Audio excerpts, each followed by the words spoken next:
Hey guys, welcome back to the channel. This is Ninja Knight. Please like, share and subscribe. Thank you.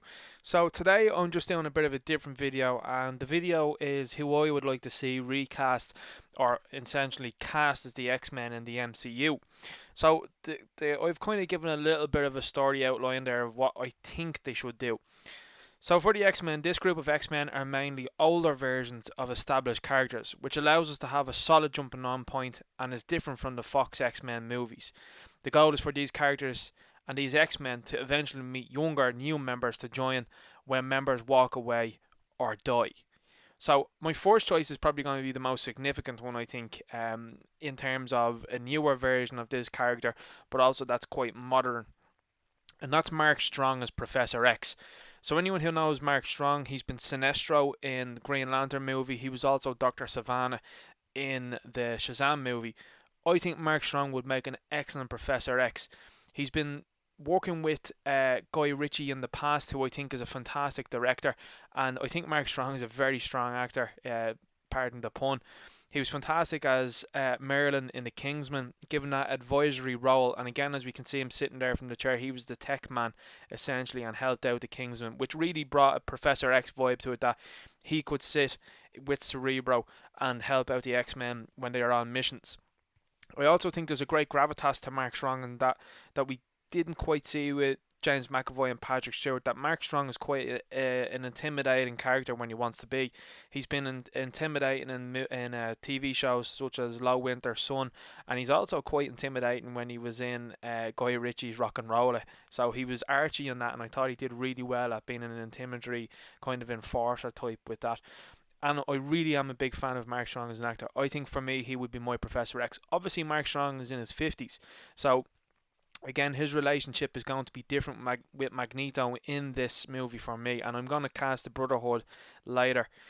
So for me, I think this Professor X will have some dark secrets, and I think he will keep an awful lot from his X-Men, and again, he has a kind of a modern world view that's updated, because for me, Professor X doesn't have too much ingrained in the past of certain events that would and certainly have Magneto ingrained in them, in my opinion. The next is Armie Hammer as Cyclops. I felt that James Marsden wasn't a good Cyclops. Cyclops to me is the leader of the X-Men, and he is someone that all of the X-Men should look to. He is the de facto leader. He is the man on the field. So he's someone that can be a contemporary to Professor X, and I feel that Armie Hammer, definitely with the performances he's given in multiple movies, that he could be a contemporary for Mark Strong and really hold his own with Mark Strong. Interestingly enough, Armie Hammer is also someone who has worked with Guy Ritchie, so I think that they would get along well, him and Mark Strong, because Guy Ritchie really prides himself on being someone that people can work with, and that someone will like. I think Armie can definitely play a strong version of Cyclops that people would look to and follow.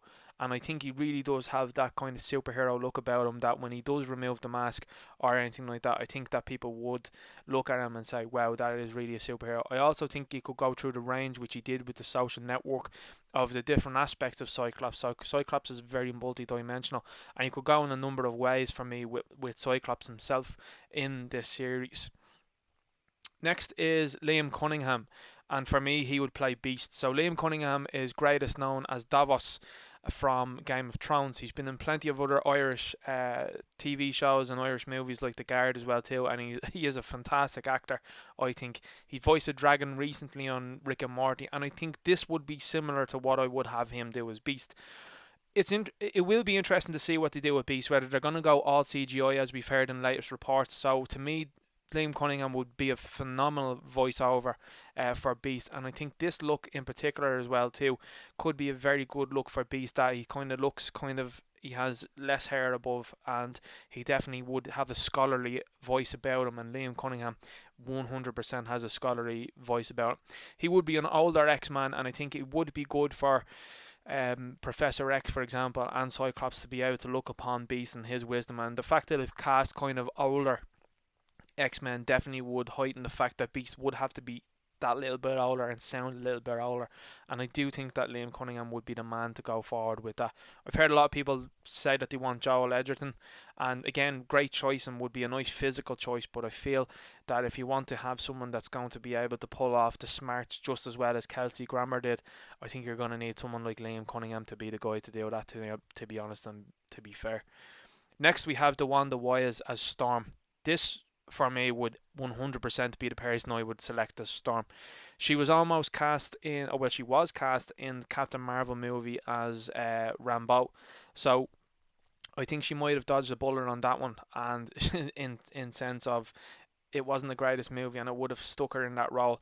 And Marvel do have a tendency as well that of people that were supposed to appear in another movie would appear in a different one then in a different capacity. And for me, DeWanda Wise would be an amazing Storm. Again, she's a little bit older. She's in the same age range as Chadwick Boseman. So if you wanted to go down the route of having her intertwined with Chadwick Boseman's Black Panther, you could certainly go with Storm on that one. And I think she definitely would look the part, and I feel that she might nail the part far more than Halle Berry would. So this would be 100% my pick for Storm.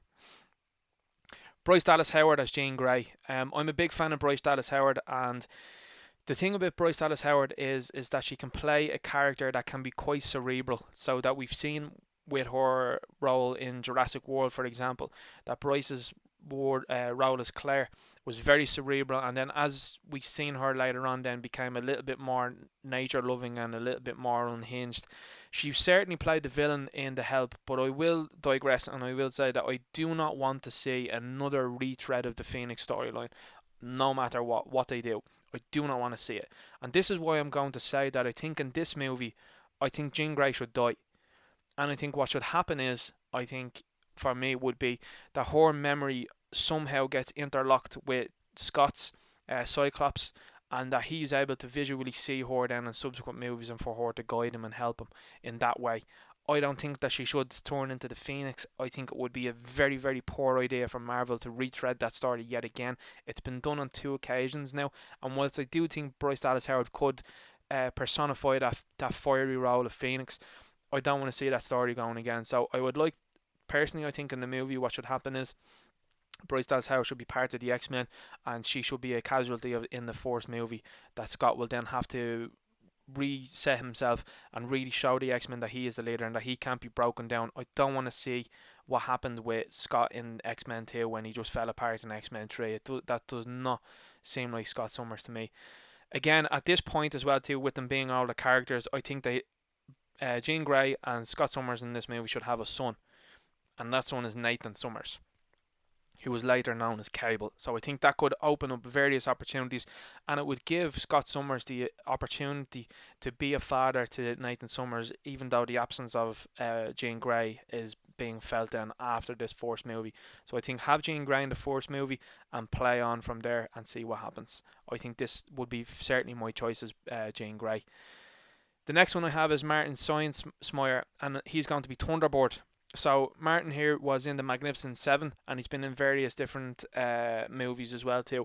He's part of one of the original X-Men, and I think he would be phenomenal as Thunderbird. And Thunderbird is a character that I would love to see within the X-Men. He hasn't really been done yet. I think he's been done on one of the TV shows, but I'd love to see him step up in the movies. And I think this guy definitely has the look, and I think he could definitely be one of the main X-Men in the first movie. And I think subsequently could move on then as well too. If the performance was good and the character was well received, I think he could move on into further adaptations, maybe even a solo movie surrounding himself, or possibly moving on forward then in the sequels then to come. And I think this guy would definitely be a top choice for the role of Thunderbird. Next I have a very difficult selection, and I'll give my reasons why on both actors. So Dacre Montgomery is best known as Jason the Red Power Ranger in Power Rangers, but he's most known, I think, as the brother of one of the characters in Stranger Things. He was also played, I think it was Billy, it was in Stranger Things, and he became quite the villain within the latest season. So I think that's why he's kind of a choice for me for Angel. So he can play that really good guy in like he did in Power Rangers, where he's very virtuous, and that comes from the normal side of Angel. and I think he could play that good guy, but he can also go very dark like he did as Billy in Stranger Things, which also speaks to the part of Archangel. So for many people who don't know, Apocalypse comes along and he grants 4 horsemen of the apocalypse, and he takes Angel as one of them when Angel's wings are very badly damaged, and he becomes Archangel, becomes quite a dark character that then later has his own sort of road to redemption. So I think Dacre can definitely play that. And this is why it's difficult for me with Zac Efron, because Zac Efron certainly shows in many movies that he can play the good guy, he can play really sweet, nice guys, for example, like in High School Musical, but he can also play a very dangerous and very hardened character like he did as Ted Bundy, and he also did in Neighbours as well too. He comes across as a real unlikable character. So, and it's very important that a character like Angel can be very likable, then turn into quite a bad villain, and then have a redemption arc as well too. So that needs to be felt.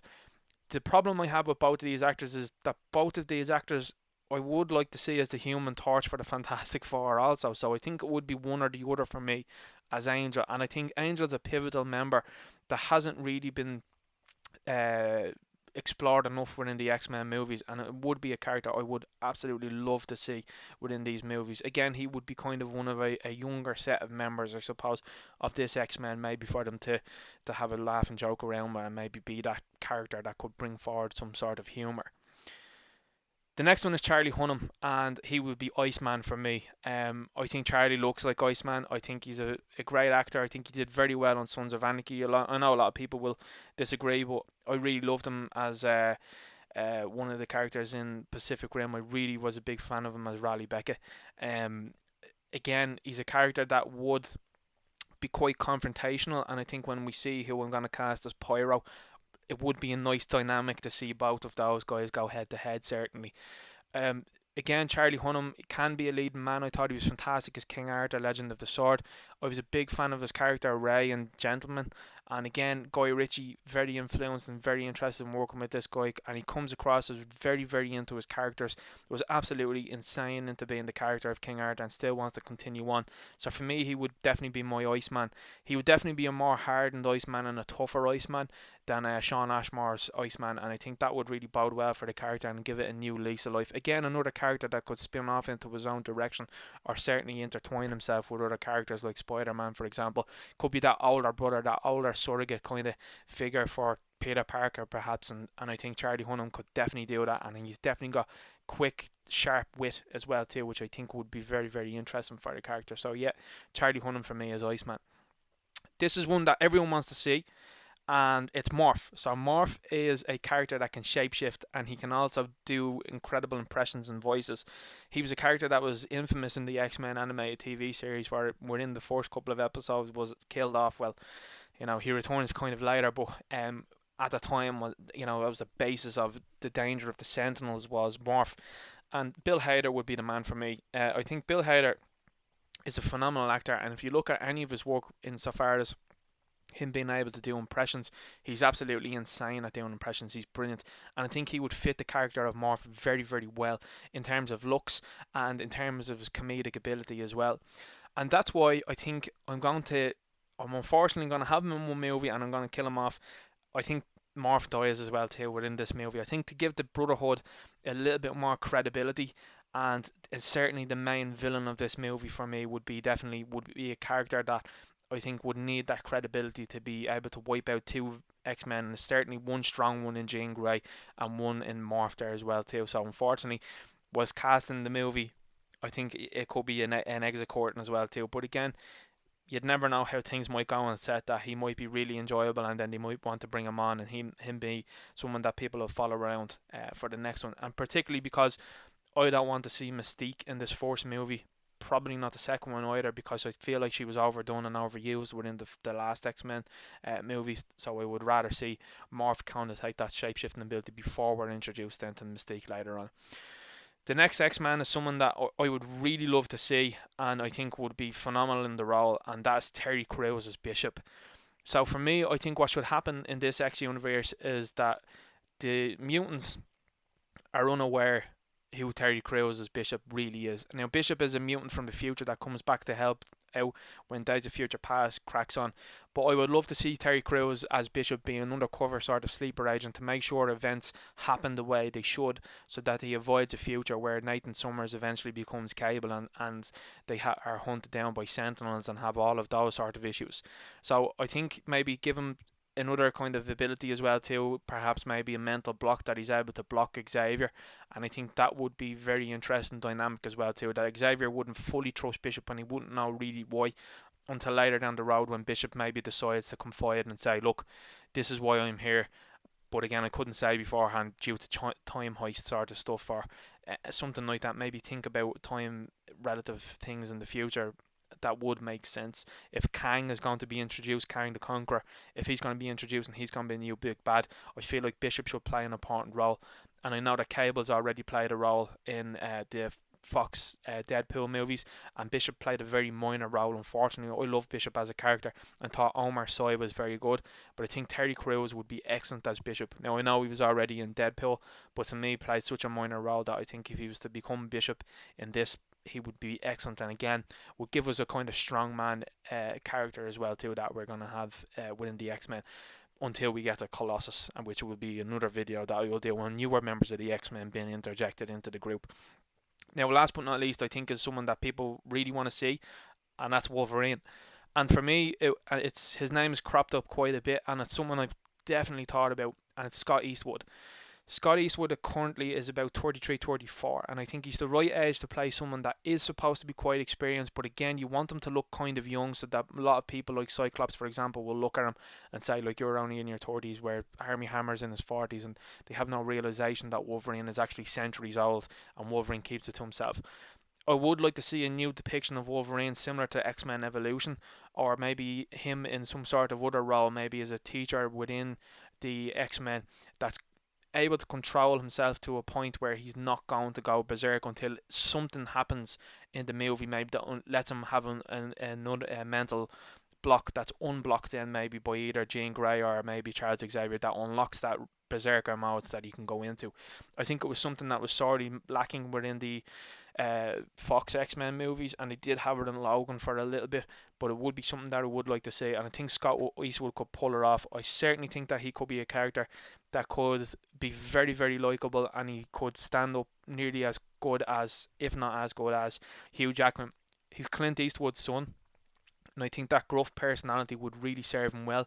He looks quite like Wolverine anyway, and I'm going to say something controversial, but I don't think that he should appear until an after credits scene. I think he should be the last individual to form the X-Men, and I think he should be bowing into X-Men 2. I don't think he should have anything to do with Scott Summers and Jean Grey. I think that Scott Summers and Jean Grey's relationship should be fully formed, and that Wolverine shouldn't be part of a triangle. It was something that I never really liked within the Fox X-Men movies, that Scott Summers was her boyfriend and Wolverine comes in and that all that kind of stuff. It's not a story beat that I like at all. So I'd rather see Jean Grey dead and gone before Wolverine arrives and to have that love triangle. I do think Wolverine's a strong character, but I would like to see him take the lead of Scott Summers and Cyclops. Obviously, I would like to see them disagreeing over things, for example tactics, because Wolverine is so old that he would have this tactical knowledge within battles, but again it would be something that I think would be a good idea to see within the X-Men. He, again, like I said, he would be the last character I'd introduce. I would introduce him towards the very end, and it would be certainly a movie that I would have that would focus on a new villain, and that new villain is going to be Mr. Sinister. I think in the last couple of movies, Magneto has been very, very overused. And whilst I love Magneto, and I am going to cast Magneto in my Brotherhood video, it's not someone that I want to see within this first movie. I want to see Mr. Sinister, and I do not want to see Wolverine quite yet, because the story beat that I would have for Mr. Sinister would be that he is similar to Wolverine and that he has lived for centuries, for a long amount of time, and his goal of the prize is to find Magneto, and the X-Men battle against that, because Professor X has a secret, a dark, deep secret about Magneto that he doesn't want to get out. He's imprisoned him in my mind. He's imprisoned Magneto somewhere, and Mr. Sinister needs a prophecy to come forward with Cable. So I would factor in Scott Summers and Jean Grey, and that Mr. Sinister would think his plans are ruined when Jean Grey dies. So again, there's a certain element of sacrifice as well too that could be brought into that movie. But this would be my X-Men for the first movie. and I think it's a very solid bunch. I think they would play off each other very, very well. We know that Scott Eastwood has been in the Fast movies and he's very good with a team. We know Terry Crews again has been wonderful in Brooklyn Nine-Nine as part of a team. Bill Hader again has been wonderful in It Chapter 2, again part of a team as well. Charlie Hunnam has no problem with being part of a team as he was in Sons of Anarchy. He was also part of the team in King Arthur and again in The Gentleman, so good ensemble movie. Dacre Montgomery, again part of a team with the Stranger Things and also with Power Rangers, of course. Zac Efron, no stranger to it as well, with High School Musical, and again I think very, very good as Ted Bundy, and of course then was very, very good in Baywatch, you know, a film that not a lot of people liked, but I liked it. Martin Sensmeier, again part of a team with the Magnificent Seven, complemented them very well, was aggressive, really, really made himself known, and this could be a movie that could break him through into the industry really and become a big name, and I'd love to see that for him. Bryce Dallas Howard, again, needs no introduction, is certainly an actress that I would love to see within this movie, and I think again she has no issue with being part of a team, as she's done work on The Mandalorian, and then she's been part of the team with Jurassic World, and again fantastic in The Help as well. So we would like to see some sort of elements to Jean Grey, and I think she can definitely weave those elements in nicely. But as I'm going to say, I do not want to see the character become the Phoenix within these movies. If they decided to resurrect her after this movie, whether it be through Cable or whatever, maybe that could be a case going forward. But I certainly don't want to see the Phoenix appear in these movies. Definitely not through her. Maybe through someone else if it's going to be. And again, I don't want Wolverine involved with her or Scott Summers whatsoever. The Wonder Wise is Storm. Now, this is a character that I think could cross over into Black Panther, could cross over into X-Men from Black Panther. And again, I'm going to throw out something controversial in that I think she's a very powerful character and very likeable character. And I would eventually like to see the X-Men versus the Avengers. And I think she'd have to die. I think she's going to have to die in X-Men 2 or 3. And I think it's going to be Wolverine to do it. And I think that would set up a nice battle between him and Black Panther. And then it could be, you see, because I want Wolverine to make a mark on the universe and kind of surprise people as well with his appearance, and that he is a beloved character, and he might take someone out like Storm and maybe critically wound or really badly wound Black Panther, that Black Panther would have to pass the mantle on, because I'm very aware of the shifting pieces that the MCU is going to have to go through to get to new grounds, and again make Wolverine that outsider, that loner, that someone, you know, they're wary of when he comes in. But again, it would switch over if I had him in the teacher mold of the X University. Maybe he might do something different. Maybe his power is used against him. Like, I would love, and it was always something I thought was fascinating about the X-Men movies that never really occurred. But if Magneto had him like a puppet on strings and made him kill someone like Storm, like, that would make a massive statement. It wouldn't be Wolverine's fault either, and he would harbour that guilt, and that weaponized rage within him as well too could come out. That would be something that I would use going forward, that an individual like Magneto could do something like that to him, and Wolverine just couldn't answer an individual like Magneto due to his powers. It's a fascinating idea, and I think Storm for me would be an individual that I would kill in later movies. Again, I think the Wonder Wise would be fantastic as her, and I love the character of Storm, but I think that is a character that going forward could be the one that could be on the chopping block to make a statement going forward for the MCU. And that would be the way I would probably do it. Liam Cunningham's Beast, again, that's a character as well too. That's going to be obviously older and a bit of more of an advisory role. I would definitely have him, I'd suppose, within the first movie, and again, like, he could see action as well too, plenty within 2 or 3 movies if he's doing a voiceover role. I wouldn't have Liam Cunningham, I suppose, physically portraying him unless he wanted to and was able to.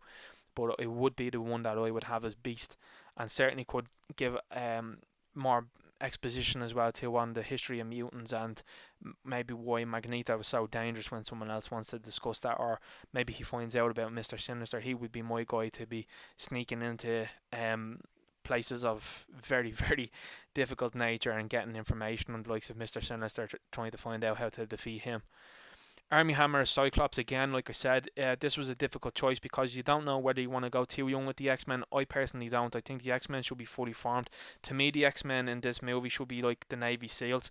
They should be a team that no one knows about. They should be a team that someone's heard whispers about maybe, but that they can't really fully recognise, so that these would be under the grid, off the grid, from the likes of Nick Fury and that. They also would be waging their own war, and the fact that Professor X has a dark secret about Magneto, which I'll go into in my Brotherhood video, would play a big factor, I think, into why the X-Men have been off the radar and why they don't know about them. Professor X again is going to have plenty of secrets. I think he's the most interesting amongst them all. A very difficult individual to cast, because you think of like Ray Fiennes, you think of Bryan Cranston, you might think of another couple of individuals as well too, like Timothy Dalton as well too, maybe, because he's been fantastic as the Chief in Doom Patrol. But again, I would like to go a little bit younger with Professor X, purely because I think that there'd be a nice balance of him being in his 50s, that he could definitely bring that sense of leadership, that sense of no nonsense, and that real care and worry that we could see from him. And particularly because I think Mark Strong is so versatile, that he could be an individual that you could kind of distrust, and that does have dark secrets that are behind his character. So again, like I said, this is a character that I really want to see going forward, and this would be all of my choices as the X-Men for the Marvel Cinematic debut. Please like this video, please share this video, and please subscribe to the channel. That would be amazing. It really helps out the channel when videos are liked, shared and subscribed, and this would be my choice for the X-Men. Let me know what you think in the comments. Would you agree with the characters that I've chosen to be in this movie? Would you agree with the casting that has been in this video? Personally, I think this is a very strong cast and they would work very well together. I'm going to finish it off by saying that the director of the movie, and I think it's going to come as no surprise to anybody that's watched this video now, would be Guy Ritchie. Now, I know Guy Ritchie is someone that a lot of people might not know about. He's recently done the Disney Aladdin movie, so he already has work done with Disney, and he worked to their specifications on that movie from what I could see. He has a brilliant catalogue of characters and brilliant catalogue of movies behind him, like The Gentleman, like Snatch, like Rock and Roller, where characters are fast thinking, quick witted, have plenty of jokes, subtle jokes, overt jokes, and have a great banter between them. And I think that's what the X-Men is going to need, because you're going to need that sense of freshness, I think, to the MCU, and I think Guy Ritchie would bring that freshness to it, certainly with the way he writes and directs, and he seems to be pretty much beloved by the cast members that work with him. You see cast members working with him again and again. He's kind of like Chris Nolan. There's cast members that are very hungry to work with him again and again, and he has big names on his checkbook as well too. He's worked with Matthew McConaughey, he's worked with Will Smith, he's worked with like Hugh Grant, like he's worked with a very, very big caliber and very big wealth of actor as well too within this movie. So for me, Guy Ritchie would be the man to direct this, and I think he could bring that freshness to the X-Men that it needs, and I think he could understand and certainly do fight scenes incredibly well. And again, obviously that banter that could be infected into the X-Men would be really natural and really be well received, and it could be a tonally different movie that could be a little bit more edgier, a little bit more adult in its nature, because if you're going to float other members like Deadpool in, I think Guy Ritchie would absolutely lap up an individual like Deadpool. I think he would absolutely kill it as a director of Deadpool if Deadpool was to be brought in later on. So anyway, this is my character listing for X-Men. I hope you like it, and I think this is the way they should go forward with the X-Men, because again, this brings them into meeting new members, and then again, if older members die, they can certainly replace them then with newer members to fill that void with various different characters then, and give them a chance to shine and bring them under the name of X-Men. That's my video for today. Please like, share and subscribe. Thank you very much.